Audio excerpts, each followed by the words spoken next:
So last night was so wild. We got to continue talking about it. Of course we do. Okay, thank you. Also, how terrible is it? How terrible is it? Someone thought it was a good idea to play Sweet Caroline there at the draft, like multiple times. That individual should be charged for crimes against humanity. That was unbelievable. Yeah, I think they were just trying to drown out the crowd. Also, I don't know. Like the mics had some problems at the top. Oh, right off the top, yeah. We hear this guy loud and clear. Ross Tucker, great friend of the program, former NFL lineman. It's good to have you here, dude. We got to look back at last night. We got to look ahead to today. But we want to go back in time here, Ross. You were undrafted in 2001. 21 years ago, wow. Ross. Wow, dude. So, tell us what your draft experience was like and, how maybe some of these smaller school guys are feeling heading into the weekend. They're hoping to continue their football careers, but there's a lot of uncertainty here. Well, first of all, I can't tell you guys how many mornings in my life I woke up with a guy like Emerson saying, yo, last night was wild. Like he just did. That was amazing. You know what's interesting? I knew I wasn't going to get drafted.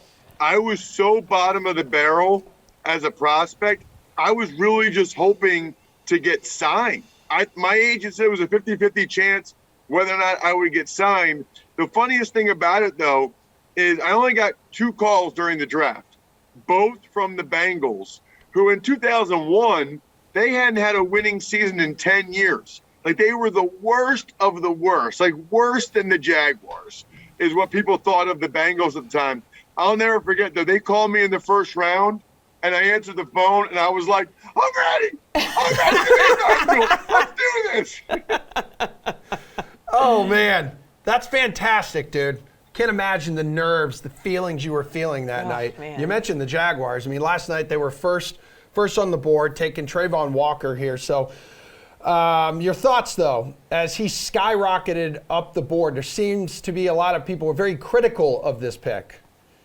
Well, listen, I mean, we all have to make these decisions in our lives, right? Are we going to be more risk averse or are we going to be more of a risk taker?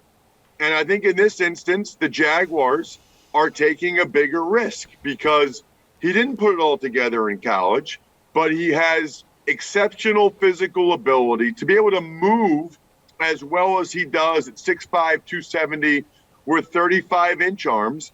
They are betting on traits. They are betting on physical ability as opposed to proven production from Aiden Hutchinson. And that's the decision they're making. You know, it's a little bit weird to have a number 1 overall pick that you're drafting more on potential than what they've done. You know, you'd kind of like to think that number 1 pick is a ready-to-go guy, and they think they'll be able to get that out of him. So only time will tell. It's weird, but I guess I'd kind of feel better about a team drafting him if it weren't the Jags, if that makes sense. You know, the Jags don't have a great track record of allowing these guys to develop and be successful. Yeah, he's got enormous pressure on him now. He Yeah. really does. You think? Well, it took a little longer than we thought, but a few big boys going in the top 10. Ekwonu 6th, Neal 7th, Cross 9th. It's Ross, looking at these guys, which one is in the best position to succeed long-term in the NFL? A lot of people surprised that the Giants were able to snag Neal, that he was available at 7. That's the way it shook out with all those defensive guys. I thought the Giants played it great, you know, getting Thibodeau at 5 and then being able to come back and get Neal. I mean, they got arguably the 2 best players at their 2 biggest positions of need. But for me, it's my boy, Ikem Ekwonu with the Carolina Panthers. I love this guy. I thought he was the best offensive lineman in the draft. You know, we all have our own inherent biases, right? I like guys that get after it. I mean, I like guys that are physical and trying to punish people. Blocking people, look, I'm going to let you guys in on a little secret. Blocking people in of itself, not really that fun, right? Trying to physically destroy somebody, unbelievably engaging and fun. That's what's fun. And that's what Icky tries to do. I think he'll end up being a very good starter at tackle. But he's one of those guys, worst case scenario, if he's not a great pass blocker at tackle, they move him to guard like a Brandon Sheriff or a Zach Martin, and he's an all-pro caliber player. No team picked a quarterback until the Steelers took their hometown dude, like Kenny Pickett, of Pitt. We even have Samir here behind the camera, a big Pitt guy. So I know he approves of that. Do we get a nod here? Yeah, a thumbs okay, we up. get a thumbs up. Okay, there's the nod. Excellent. Yo, Ross, how surprising was that, though? Because Malik is still on the board here. Yeah. Well, it is surprising that Malik Willis didn't go. And I got to be honest with you guys, I thought the Steelers would take Malik Willis. Yeah. I thought Mike Tomlin wanted the upside, wanted the physical ability, kind of the same conversation we were just having about Trayvon Walker and Aiden Hutchinson. I felt like Tomlin wanted that physical ability, kind of his own Lamar Jackson, so to speak, but it didn't happen. They went with a little bit of the safer play in Pickett. What a cool storyline, though. I mean, how often does that happen, that a kid gets to play in the same stadium in the NFL that he played in college, the quarterback? I mean, there's a lot of Steelers fans that are also Pitt Panthers fans. It's kind of cool that they get to continue to cheer for him. I hope he does well. I really like Kenny Pickett as a player. I thought he didn't get as much love as I thought he should. I mean, I thought his year was very similar to Joe Burrow's last year at LSU.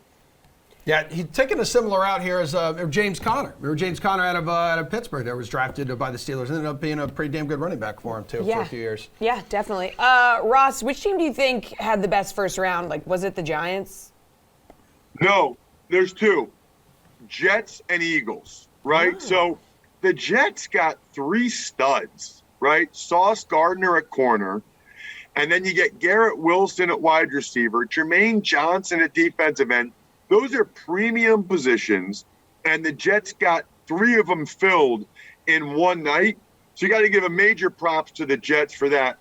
And then the Philadelphia Eagles. I mean, they got my favorite player in the draft in Jordan Davis. The guy is an absolute monster. He'll become the most physically impressive guy in the NFL from day one, which is hard to believe. And then you get A.J. Brown. A.J. Brown, you know, we hope, all these teams hope, that these rookie receivers will end up being good players. The reality is, of the six guys that went last night, probably two of them are studs, two of them solid, two of them are going to stink. They're going to stink. The Eagles didn't want to take that chance. They wanted a guy that they knew right now was a superstar, and that's A.J. Brown. Yo, I'm not sure I'm ready to live in a world where, like, the Lions, the Giants, and the Jets are all good next year, Ross. Oh, my. Seriously, man. They had some pretty rock-solid drafts last night. Don't you agree? Mm-hmm. Absolutely. I am ready to be in that world, man. I mean, I always think about it from the fans' perspective. I'm ready for, like, the New York teams to be at least decent again. I'm so happy for Lions fans to be able to get Jamison Williams and Aiden Hutchinson. There's a lot of Michigan fans that are Lions fans as well. So I think it's awesome. Don't be a hater. Yeah, I mean, everyone. I'm not hating it. Everyone is rooting for the Lions. Just like you just have to like. Well, Dan bone, Campbell man. and Aiden Hutchinson just headbutting each other like I know. every day. But also like crying in pressers I know. and like you and just I wasn't hating, Ross. It's just like I just haven't lived in that world like before. So I may be a little uncomfortable like when and if that happens. Okay. Now, while people are praising those teams, there's a lot of people just destroying the Patriots this morning for their pick. Ross, I know you're a former offensive lineman here, so you probably understand some of the love there for Cole Strange. But even the Rams, like Sean McVay, that was hysterical. Was like laughing his butt off here when he was told like where Strange went in the draft. Which pick left you scratching your head last night? So I'm looking at the notes I took to join you guys, and I wrote down, surprised the Patriots took Curtis Strange. I mean, to go from 30 years on the PGA Tour to getting drafted in the first round at like age 65, I mean, it's unheard of. No, in all sincerity, it's Cole Strange, not Curtis Strange, Tucker. Look, I love O-linemen. I love FCS O-linemen. I played at Princeton, the FCS, but no way, man. No way. I mean, if the Rams thought they might be able to get him at 104, you can't be taking him in the 20s. So that was bad. And then what is up with the Saints? The Saints gave up next year's 1, this year's 3, and a 2024 2 to get the Eagles' 16th pick. Then they gave up the 16th pick, a third rounder, and a fourth rounder to go up to 11. So what are we talking now? I lost track. 6 picks for Chris Olave? Yeah. I mean, Chris Olave is a fine player, but 6 picks? I don't like it. All right, so who fell out of the first round, Ross, and is going to be a steal for the team that picks them tonight? I mean, you got Nakobe Dean, Malik Willis, both available. Yeah, those are 2 good names. I love Nakobe Dean. I love a defensive lineman from Houston, Logan Hall. I think he's an absolute stud. A safety from Penn State, Jaquan Brisker. But Dean's probably the guy that jumps out. It's crazy. When you watched Georgia play defense, you really noticed Jordan Davis, Nakobe Dean, and Lewis Seen. And yet 5 Georgia defenders got drafted in the first round. None of them Nakobe Dean. I'm pretty confident he'll go pretty early tonight. All right, dude. Which team are we going to look at on Monday and say, I love their draft? Like, any chances, and you love their chances of, like, winning a Super Bowl more than you do right now at this moment? Yeah, it's the Ravens. I'll put their whole draft in on it. I mean, I think they got 2 guys that will start immediately and be long-time stalwarts, like seemingly everybody the Ravens draft, and Kyle Hamilton at safety and Tyler Linderbaum at center. They have 8 picks in the next 3 rounds, guys. 8 in the second, third, and fourth rounds. I never even heard of that. 8 picks in the next 3 rounds. They're going to be able to get a bunch of really good players or package them, move up, and get a few studs, guys that people thought probably could have gone round 1. So I'll go Baltimore Ravens, even though Lamar Jackson, not exactly thrilled with the Hollywood Brown trade. No. Yeah, And he was on Twitter pretty active. And did you notice too, Ross, like, Hollywood Brown, it's like right after the trade, there was a picture of him like on stage at the Cardinals like draft party. It's like they kind of all knew it was coming, and no one told Lamar about it. But also, Lamar's not really talking to the team right now, anyway. Yeah, really awkward. I don't know what's going on there. Yeah.